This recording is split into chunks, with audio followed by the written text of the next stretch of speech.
just because an EILO patient is taking in a big breath of air and they're getting their vocal folds to open doesn't necessarily mean that they're getting the oxygen that their body needs and the oxygen is not being distributed throughout their body, and that they could be hyperventilating. So what does carbon dioxide have to do with hyperventilation? So I'm going to talk to you a little bit about the Bohr effect. And the Bohr effect explains the way oxygen is delivered throughout the body, how it's delivered from the hemoglobin and goes throughout to the muscles and the organs.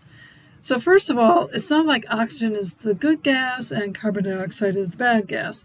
It's not like that at all. You need to have enough carbon dioxide in order to have enough oxygen going throughout your body.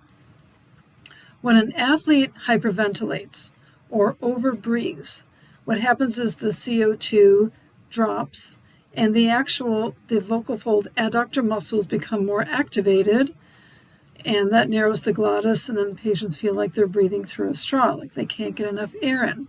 So as you can see here from the slide, as carbon dioxide increases, more oxygen is released from the blood and into the organs and muscles, and it's the reverse when CO2 drops. And when people overbreathe, their CO2 drops. So you need to have enough CO2 in order to feel good and not have these hyperventilation symptoms. Do EILO patients hyperventilate? And there are actually several studies that are out there that show that there's quite a bit of hyperventilation in EILO patients. And I'm just going to outline one real quickly here.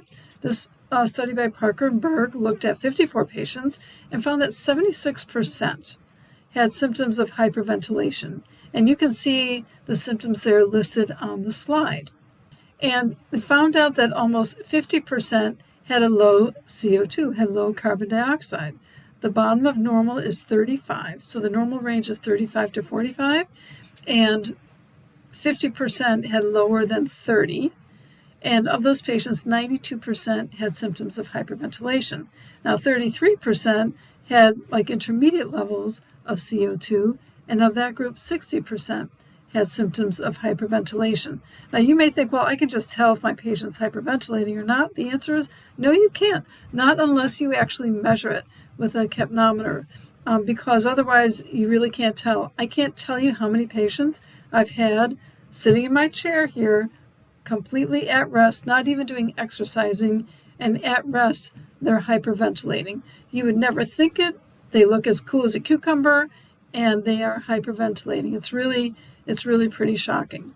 So I kind of think that, from my perspective, do we want to look at treating EILO from just what we can see, from what's above ground, from what the symptoms are, or do we want to treat more the root of the problem, if it's hyperventilation or whatever it is? I mean, we need to look at the person as a whole, which is why I created a holistic approach at looking at EILO, and I actually called it the P.I.E approach, standing for the physical, the intellectual or cognitive, and the emotional aspects of dysfunctional or of breathing. And a lot of times it is dysfunctional breathing. But anyway, these are the things that I look at and that I target when I'm working with EILO patients.